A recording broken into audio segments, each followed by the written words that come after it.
ఈరోజేంటో తెలుసుకుందాం. 10/2/2025 సోమవారం.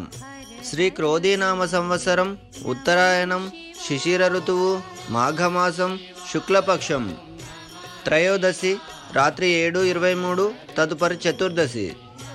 పునర్వసు సాయంత్రం 6:42, తదుపరి పుష్యమి. వర్జ్యం ఉదయం 6:49 నుంచి 8:24 వరకు, తిరిగి రాత్రి 2:46 నుంచి 4:23 వరకు. అమృత గడియలు సాయంత్రం 4:19 నుంచి 5:54 వరకు. దుర్ముహూర్తం మధ్యాహ్నం 12:37 నుంచి 1:22 వరకు. రాహుకాలం ఉదయం 7:30 నుంచి 9 వరకు. సూర్యోదయం ఉదయం 6:34, సూర్యాస్తమయం సాయంత్రం 5:55. Please like and subscribe my channel. Thanks for watching.